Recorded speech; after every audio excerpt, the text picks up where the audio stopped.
waaleykum salaam wa rahmatullahi wa barakaatuhu.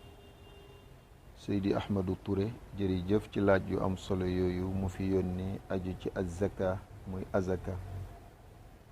mu ne ban som la nit ki di am ci alal ba tax ñu waral ci moom mu génnee ci azaka.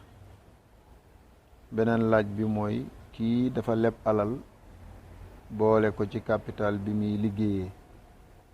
muy laaj su demee ba war a génnee azaka loolee nga xam ne da ko leboon daf koy kalkilaale ci li muy génneel azaka wala déet. ci beneen côté bi it ki leble alalam moom te fayaguñ ko ndax bu demee bay génnee azaka ci alalam dafay kalkilaale bor yooyee ñu ko ameel te fayaguñ ko wala déet. la hawla wala quwwata illa billahi al-aliyyi al-azim. Seydi Amadou, azaka bu fekkee ci jur la ñu ngi koy génnee ci gëlëm ak nag ak xar ak bëy. bu dee gëlëm nisaab ba muy som ba nga cay am azaka war ca juróom la, feek matagul juróom muy 5 azaka waragul ca. bu fekkee nag la som ba mooy 30, kon ay nag feek matagul fanweer azaka waragul ca. bu xasee ba mat fanweer nag nisaab baa ngóog. bu fekkee xaraki bëy la 40 mooy nekk nisaab ba. waxuma xaar ba am 40 xaar ba am 40 bëy déedéet, li nga am ci xarak bëy yëpp daal saa yu nombre bi matee 40 rek nisaab baa ngoog muy som ba azaka di waree ca gàtt yooyee. bu fekkee azaka ja ca meññet la ak mbayteef ya yooya mu ngay tolloog juróomi ndabi wasq seen nisaab. ci nattukaayu jamono bii nag juróomi ndabi wasq 600 kilos lay tolloog à peu près. kon juróom benn barigo mooy som bi ngay am azaka war la ci lépp loo xam ne lu ñuy bàyyi la te koy génneel azaka. ñoom dugub ak ñoom mboq ak ñoom ceeb ak ñoom ñëpp ba ci tàndarma yeeg raisin yi loolu mooy som bi muy toll pour azaka war ca. bu fekkee ci kayle nag mooy wurus ak xaalis ay na boobu mooy gën a soxal ñu bari. bu dee wurus daal 20 dinaar nga cay am azaka door caa war loolay nisaab ba. bu fekkee ci xaalis la 200 dërëmi sharia ngay am loola mooy nekk nisaab ba azaka door caa war. fi fiddatin qul 200 dirhama 20 dinaaran nisaabun fi zahab. boo ci buggee noppalu nag 20 dinaar yooyu ma wax ne mooy nisaab bi mooy som bi azaka di waree ci wurus ak 200 dërëm yu yoon yi ma ne mooy som bi azaka di waree ci xaalis da ngay xool la ñuy tolloog ci ay garaam. bu fekkee 20 dinaar yi la 85 garaam lay tolloog. kon daal or muy wurus la nga ca am bu matee 85 garaam jàppal ne kon loola mooy som ba azaka di waree. bu fekkee xaalis la 200 dërëm yu yoon yooyu buñ ko xoolee mu ngi tolloog 595 grammes.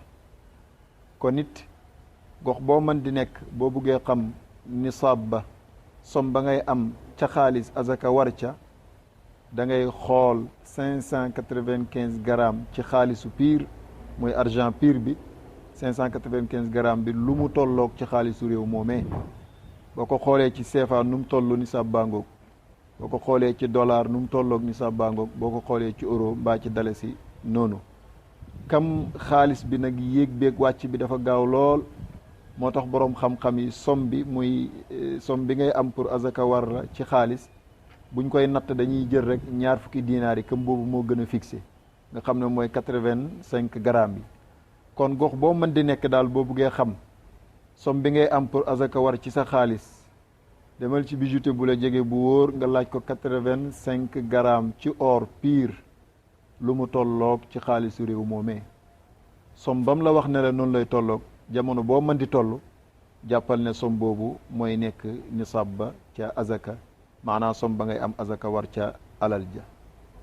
bu ko defee pour tontu laaju ñaareel bi mooy ki leb ab som ci xaalis boole ci capital bi muy liggéeyee bu demee ba war a génne azaka ndax da koy génne waaleel azaka wala déet. aha kay puisque bi nga ko lebee bañ lebal la ko rek sëg moomeel la comme sëg moomeel la nag booy génnee azaka doo ko ber loolee da nga koy daal di calculaale génne waaleel ko azaka.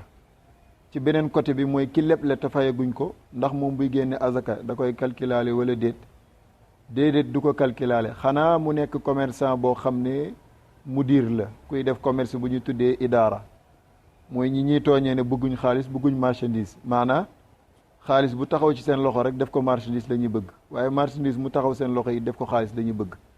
xeetu commerce boobu nga xam ne ki koy def téewu fa xaalis téewu fa marchandise lu ñëw rek mu soppandi ko def ko morom ma kookee moom dafay man di saxoo bor looloo tax bu leblee te fayaguñ ko bu demee bay génne azaka day calculaale bor yooyee mu leble te fayaguñ ko génne waaleel ko ba mu des nag bor boo xam ne kam ko lebal amul benn yaakaar ci ne dana ko fay boobaa nag kon sharia du ko togg mu koy génne azaka waaye kam moom daal xeetu yëngatoom boobu dafa saxoog bor moo tax bu leblee bu demee bay génne azaka dañ naan ko xoolal sa carnet ñi nga lebal yëpp nga xool somme boobu na mu toll nga génne waaleel ko azaka loolu mooy commerçant bi nga xam ne mudir la idaara lay def mooy ki mu tudd léegi. amma keneen ki nga xam ne day stocké moom di xaar lu cher mu jaay ak yooyu mooy beneen commerce bu ñu tuddee ixtikaar kooku moom kenn du ko génneeloo azaka ca lam leble te fayaguñ ko ba tañu fayee ko rek. ñeneen ñi ci des nag nga xam ne du ñuy commerçant ñooñu bu ñuy génneel seen alal maanaam seen xaalis azaka bor yee nga xam ne dañ leen koo ameel te fayaguñ leen ko kenn du leen ko génneloo azaka tànk ñu fayee leen ko wa shukran.